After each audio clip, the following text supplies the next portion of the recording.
Hi friends, అందరికీ నమస్తే. Welcome back to my channel. సమయం గురించి ఒక సామెత ఉంది. సమయం జీవితానికి గొప్ప వైద్యుడు. కాలం వేసే మందుతో అన్నిటికీ నివారణ లభిస్తుంది. జీవితంలో సరళత కష్టాల మధ్య తన లక్ష్యాన్ని సాధించే మార్గాన్ని నిర్ణయిస్తుంది.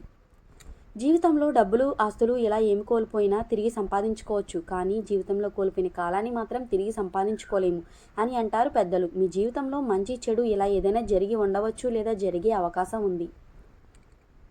అయితే మంచి జరిగితే సంతోషపడి, చెడు జరిగితే లేదా జరుగుతున్నట్లయితే మీరు బాధపడాల్సిన అవసరం లేదు. ఎందుకంటే ఈ కాలానికి పైలట్ మీరే. మంచితనం దానితో ముడిపడి కాలం ప్రయాణిస్తూ ఉంటుంది. ఎవరైనా కోరుకుంటే కాలాన్ని దుర్వినియోగం చేసుకోవడం ఆపవచ్చు, కాలాన్ని చక్కగా వినియోగించుకోవచ్చు.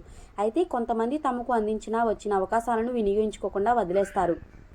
తమ చేతికి వచ్చిన అవకాశాలను, మంచి సమయాన్ని స్వాగతించరు. జీవితంలో ఇలా చేసేవారికి భవిష్యత్తులో కాలమే గుణపాఠం నేర్పుతుంది. ప్రతి ఒక్కరి జీవితంలో మంచి చెడులు వస్తుంటాయి, పోతుంటాయి. కొందరి జీవితంలో కొన్నిసార్లు మంచి లేదా చెడు సమయాలు, మరికొన్ని రోజులు మిగిలిపోతాయి. అయితే జీవితం ఎప్పుడు ఏదో ఒక విషయంలో కాలం మారుతూ ఉంటుందనేది నిజం. సమయం విలువ తెలుసుకోవాలంటే సక్సెస్ సూత్రాల గురించి తెలుసుకోవాల్సిందే.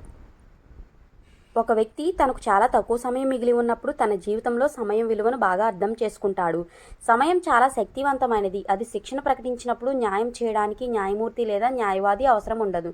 సమయం ఉచితంగా లభించవచ్చు, కానీ అది చాలా విలువైనది. మీరు సమయాన్ని దత్తత తీసుకోలేకపోవచ్చు, అయితే మీరు ఖచ్చితంగా సమయాన్ని బాగా ఉపయోగించుకోవచ్చు. సమయం అన్ని గాయాలను నయం చేస్తుంది, విషయాలను పరిపక్వం చేస్తుంది. సమయం వచ్చినప్పుడు ప్రతిదీ ఎప్పటికైనా సత్యాన్ని లోకానికి వెల్లడిస్తుంది. కాబట్టి కాలమే సత్యానికి మూలం. సమయం అనేది ప్రతి ఒక్కరి జీవితంలోనూ విలువైన నాణెం. దీనిని ఎలా గడపాలో మీరు మాత్రమే నిర్ణయించగలరు. మీరు కాలం గురించి జాగ్రత్తగా ఉండకపోతే ఖచ్చితంగా ఇతర వ్యక్తులు మీకోసం మీ సమయాన్ని ఖర్చు చేయాల్సి ఉంటుంది. Thanks for watching. Please subscribe to my channel. Don't forget like, share, comment.